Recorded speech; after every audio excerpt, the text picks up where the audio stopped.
আসসালামু আলাইকুম। ইরানের ভাগ্যে কি ঘটতে যাচ্ছে?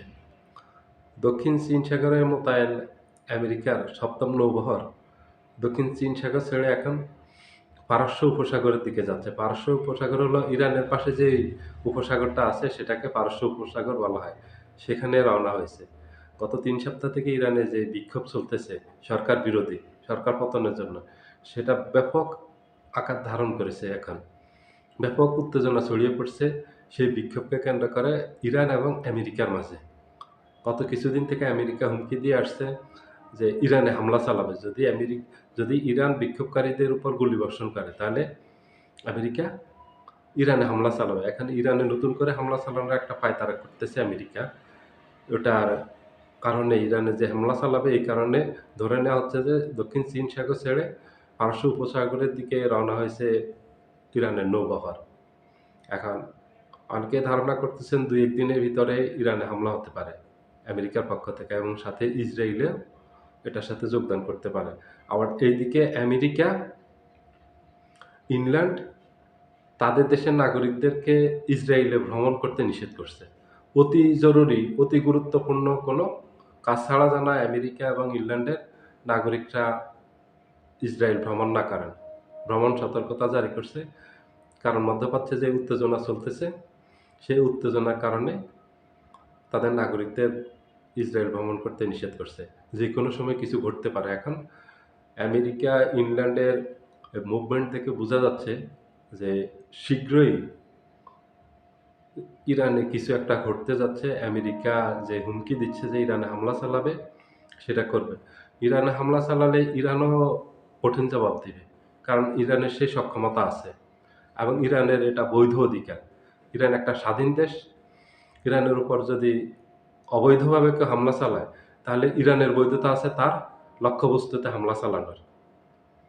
যারা ইরানের উপর হামলা চালাবে, আমেরিকা যদি ইরানের উপর হামলা চালায় না ভাবে, তাহলে আমেরিকার যেসব লক্ষ্যবস্তু আছে মধ্যপ্রাচ্যে, আমেরিকার যেসব স্থাপনা আছে, সামরিক স্থাপনা, বেসামরিক স্থাপনা, সেগুলিতে হামলা চালানোর বৈধ অধিকার ইরানের আছে। এবং ইরানের স্পিকার গালিবাফ, উনি আগে থেকে ঘোষণা দিয়েছেন আমেরিকা যদি ইসরায়েলে হামলা চালায়, তাহলে আমেরিকার মধ্যপ্রাচ্যে যেসব ঘাঁটি আছে, সেসব ঘাঁটিতে ইরানও হামলা চালাবে। এটা তার বৈধ অধিকার। এটা বৈধ অধিকার।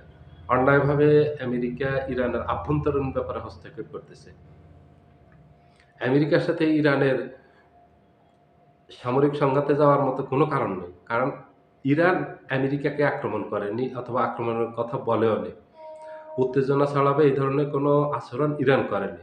এটা ই আমেরিকা গায়ে পড়েই ইরানের সাথে লাগতে আসতেছে। এটা গত বছর অন্যায়ভাবে একবার ইসরায়েলের হয়ে আমেরিকা ইরানে হামলা চালিয়েছে।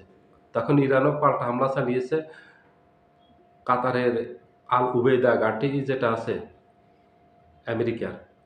মধ্যপ্রাচ্যের সবচেয়ে বড় সামরিক ঘাঁটি হলো কাতারের আল উবেইদা ঘাঁটি। সেখানে ইরান হামলা চালিয়েছে। এবং ইরানের সামরিক সক্ষমতা বিশাল। ইরানের যে সর্বাধুনিক যেসব ক্ষেপণাস্ত্র আছে, এগুলি খুবই ধ্বংসাত্মক। এগুলি একদম একেবারে প্রমাণিত। পশ্চিমারা এটার প্রমাণ পেয়েছে।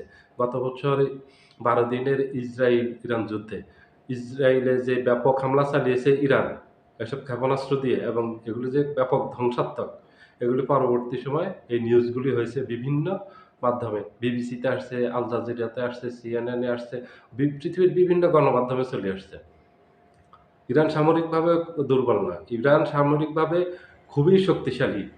পৃথিবীর এক্কেবারে সেরা কাতারে থাকবে ইরান সামরিক শক্তিতে। ইরানের বিশেষ করে যে ব্যালিস্টিক এবং ক্রুজ মিসাইল আছে, সর্বাধুনিক, এগুলি এক্কেবারে লেটেস্ট এসব।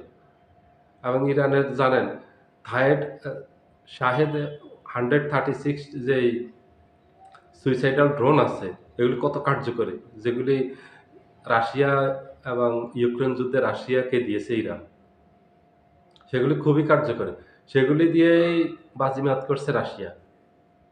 এই যে রাশিয়া ইউক্রেনকে যতটুকু নিয়ন্ত্রণ করছে, এই আধিপত্য বিস্তার করছে যুদ্ধে, এই শাহেদ 136 যেই সুইসাইডাল ড্রোন আছে সেটা দিয়ে।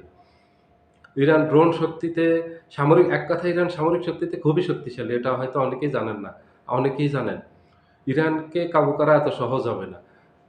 যুক্তরাষ্ট্র ২১ বছর আফগানিস্তানে যুদ্ধ করে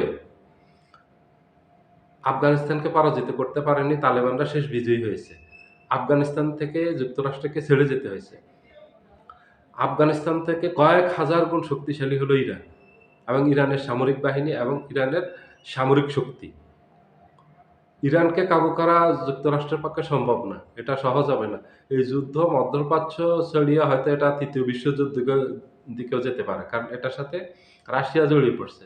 রাশিয়া হুমকি দিয়েছে যদি ইরানের ইরানকে যদি আক্রমণ করা হয় তাহলে ইরানের পাশে থাকবে। চীন বলছে ইরানের পাশে থাকবে। এটা শেষ পর্যন্ত ৩য় বিশ্বযুদ্ধ লেগে গেলে অবাক হওয়ার কিচ্ছু থাকবে না। কারণ একটা বিশ্বযুদ্ধ লাগে এইভাবে। একটা দেশ থেকে আরেকটা দেশে ছড়ায়, আরেকটা দেশ থেকে আরেকটা দেশে ছড়ায়। মধ্যপ্রাচ্যের দেশগুলো এখন ভয়ে আছে, আতঙ্কে আছে। যদি ইরানে হামলা করে আমেরিকা তাহলে এই যুদ্ধ মধ্যপ্রাচ্যে ছড়িয়ে পড়বে। একসময় মধ্যপ্রাচ্যে ছড়িয়ে পড়লে এটা মধ্যপ্রাচ্য থেকে এবার পৃথিবীর বিভিন্ন প্রান্তে ছড়িয়ে পড়বে। বিশ্বযুদ্ধ এইভাবেই হয়। বিশ্বযুদ্ধ ধরিয়ে পুরো বিশ্বব্যাপী হয় না। ধীরে, ধীরে এক জায়গা থেকে যেভাবে আগুন লাগলে চারিদিকে ছড়ায় ঠিক একটা যুদ্ধ এক দেশ থেকে লাগলে চারিদিকে ছড়ায়। এবং মধ্যপ্রাচ্যের দেশগুলো বিশেষ করে কু কুয়েত, কাতার, সৌদি আরব, সংযুক্ত আরব আমিরাত আমেরিকাকে বোঝানোর চেষ্টা করতেছে, ডোনাল্ড ট্রাম্পকে বোঝানোর চেষ্টা করতেছে ইরানে যেন হামলা না চালায়। কারণ ইরানে হামলা চালালে এই দেশগুলো তো আমেরিকার মিত্র দেশ, বন্ধু দেশ। এরা ক্ষতিগ্রস্ত হবে। এদের এদের স্বাধীনতা সার্বভৌমত্ব হুমকির মুখে পড়বে।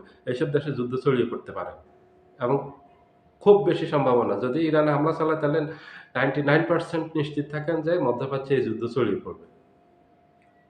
ইরান কোনো অবস্থাতেই আমেরিকা দখল করতে পারবে না। হামলা চালাতে পারবে কিন্তু দখল করতে পারবে না এবং ইরানের কিছু ক্ষতি হবে কিন্তু আমেরিকারও ব্যাপক ক্ষতি হবে। ক্ষতি উভয় পক্ষের হবে। যুদ্ধে কোনো পক্ষের লাভ হয় না। যুদ্ধ যে যা যত পক্ষ এটার সাথে জড়াবে সবার ক্ষতি হবে। যদি ২ টা পক্ষ লড়াই করে তাহলে এখানে ২ পক্ষের ক্ষতি হবে। সবাই ভালো থাকবেন। আল্লাহ হাফেজ।